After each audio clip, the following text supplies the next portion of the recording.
Bonjour à tous, c'est Jean-Luc Haut sur sa chaîne YouTube. Aujourd'hui, nous allons parler du Veloz 330, qui est une munition téléopérée pour aller au-delà de l'Arinae. Une nouvelle munition téléopérée a pris les airs en France, baptisée Veloz 330. Cette munition MTO de moyenne portée, conçue par EOS Technologies, est l'une des deux solutions retenues pour l'appel à projet l'Arinae, mais pas seulement. Il s'agit d'une MTO Veloz, il fallait quelque chose d'innovant. Quelques mots suffisent au patron d'EOS Technologies, Jean-Marc Giuliani, pour résumer l'enjeu de l'appel à projet l'Arinae, lancé en mai 2022 par l'Agence de l'innovation de défense AID et la Direction générale de l'armement DGA. Lauréat, le trio formé par KNDS pour la charge militaire et TRAC pour la navigation sans GPS, est notifié en juin 2023 d'un contrat de développement. Conformément au calendrier imposé, le droniste bordelais dévoile la MTO Veloz 330 moins d'un an plus tard. Désormais, l'utilisation de la MTO est devenue incontournable, observe Jean-Marc Giuliani. Les armées françaises en étant dépourvues, il s'agit donc d'aller vite, et les deux solutions retenues pour l'Arinae, n'ayant que 18 mois pour parvenir au stade de démonstrateur apte à une première présentation étatique. Il nous aura fallu moins de 5 mois en partant d'une feuille blanche pour arriver à des vols satisfaisants, indique le directeur général d'EOS. Le Veloz 330 vole depuis plus de 2 mois. Inédite, sa forme relève davantage du fuselage autoporteur que de l'aile volante. Cela veut dire que nous avons la finesse d'un planeur, mais la capacité d'emport d'un avion, relève Jean-Marc Giuliani. De quoi permettre d'aller très vite et très loin. Et Veloz, cette MTO, l'est sans aucun doute. Avec des pointes de 400 à 500 km/h, elle peut théoriquement neutraliser un véhicule blindé lourd à 100-120 km de distance en moins de 30 minutes. Pour cela, elle emporte une charge génératrice de noyaux dont la quantité d'explosifs s'apparente à celle d'une munition d'artillerie de 155 mm et dont la conception s'inspire de l'obus de précision bonus MK2. Bref, c'est un vrai missile low cost. Sa vélocité, cette munition, la doit en grande partie à la microturbine fournie par ALM Mecha. Entre cet usinaire de précision basé à Strasbourg et OS, les similitudes sont nombreuses. Derrière une taille similaire et un esprit entrepreneurial audacieux, leurs patrons partagent la passion de l'aéromodélisme. Plutôt que de continuer à aller chercher des solutions en Chine, celui d'ALM Mecha a choisi de mettre à profit 30 années d'expérience dans l'usinage de précision pour fabriquer des turbines plus puissantes et plus frugales, mais à coût mesuré. Reste la question de la furtivité.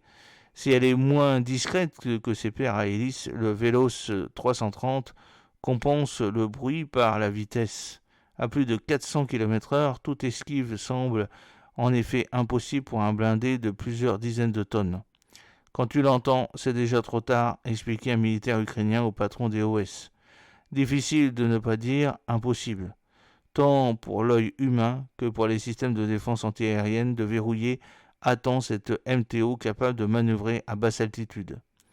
Concluant, les essais permettent de progresser à grands pas dans la dronisation de cette MTO, jalon intermédiaire vers une démonstration étatique programmée pour septembre prochain. L'aboutissement interviendra au printemps 2025, date butoir pour démontrer une MTO dotée de sa charge militaire. Un jalon qui pourrait être avancé à décembre, certains acteurs poussant à accélérer parce que la demande internationale est encore plus pressante que la demande française. Alors, voler au-delà de l'Arinae, s'il aura permis à la BITD française de mettre le pied à l'étrier, le projet l'Arinae se limite au développement d'un démonstrateur et n'inclut donc pas de passage à l'échelle. Si le segment courte portée du projet Colibri fait l'objet d'un appel d'offres à l'issue imminente, celui de l'Arinae devra encore attendre pour être traduit en acquisition. Ce devra l'être un jour car l'armée de terre compte bien se doter de ce type de MTO pour armer ses régiments d'artillerie à l'horizon 2028, selon son chef d'état-major, le général Pierre Schill. Bien qu'au cœur de l'Arinae, le Vélos 330 dépasse d'emblée ce seul cadre. Jean-Marc Giuliani est un adepte de la stratégie dite Océan Bleu, ce concept incitant à créer une nouvelle demande dans un espace encore inconnu, plutôt que d'améliorer ou copier l'Océan Rouge des solutions existantes. Plutôt que de se battre avec les mêmes produits que la concurrence, EOS essaye de son côté pour mieux capter les opportunités d'un marché émergent. Le pari comprend sa part de risque, mais EOS ne manque pas d'idées pour les atténuer. En parallèle de l'équipe de l'Arinae, EOS a rejoint l'écosystème de PME et de start-up construit depuis l'an dernier par Thales. Baptisé Drone Warfare, l'initiative fédère les savoir-faire de plateformistes et d'équipementiers français reconnus pour répondre collectivement, mais avec agilité, à l'évolution rapide du besoin dans le segment des drones de contact. Quand certains dronistes privilégient la maîtrise de l'ensemble du système, EOS a choisi de se concentrer sur le vecteur. Pour creuser son propre sillon, il mise sur un Vélos 330 modulaire et agnostique, tant sur ses charges utiles que sur sa propulsion, et répond par là au souhait ministériel de déboucher sur des MTO qui ne soient pas dépendantes d'un seul acteur.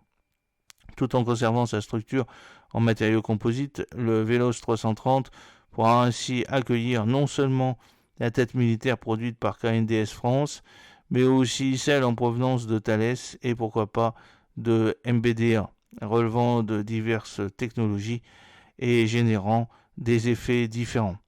Réciprocité oblige, la logique s'étend au second groupement retenu par l'Arinae, dont la solution Mutant est en mesure d'accueillir la tête de KNDS. EOS fera aussi varier ses motorisations, l'ajout d'une propulsion électrique et de bras spécifiques pour un décollage vertical VTOL étendra le domaine d'emploi. Le Vélos devenant un drone capable de faire de l'observation, on peut aussi remplacer la turbine par une motorisation à essence plus classique pour disposer cette fois d'une très grande élongation et aller dans les profondeurs de 500 à 600 km. EOS voit un peu plus loin de ses échanges avec les forces ukrainiennes. Celui-ci en retire deux constats: GNSS is dead, data link is dead. La question n'est donc plus de savoir si la munition sera brouillée, mais de trouver le moyen de poursuivre la mission malgré le brouillage. L'Arinae permet donc d'explorer d'autres voies, dont celle d'une intelligence artificielle capable de reconnaître le terrain, de confirmer la cible et éventuellement annuler la mission. Quelques-uns y pensent déjà, à l'instar de Thales et de sa solution Visioloc Air. À l'instar de sa MTO, EOS souhaite aller vite. Aller vite pour développer, tester, réaliser la preuve de concept dans les forces et in fine encourager le raccourcissement d'un cycle qui permettrait en temps normal 5 à 8 ans, quand aujourd'hui les belligérants sur le front russo-ukrainien ou dans la bande de Gaza déploient une nouvelle idée en 5 à 8 semaines. Aux opérateurs maintenant de laisser sa chance aux produits. Faites l'acquisition en petite quantité, testez-les et rendez-vous compte d'à quel point cela change tout, lance le patron d'EOS à bon entendeur. J'espère que cette petite vidéo vous a plu. N'oubliez pas de cliquer sur le pouce pour la promouvoir, de vous abonner si ce n'est pas encore fait et de partager cette vidéo sur vos réseaux sociaux. A très bientôt, fidèlement, Jean-Luc O.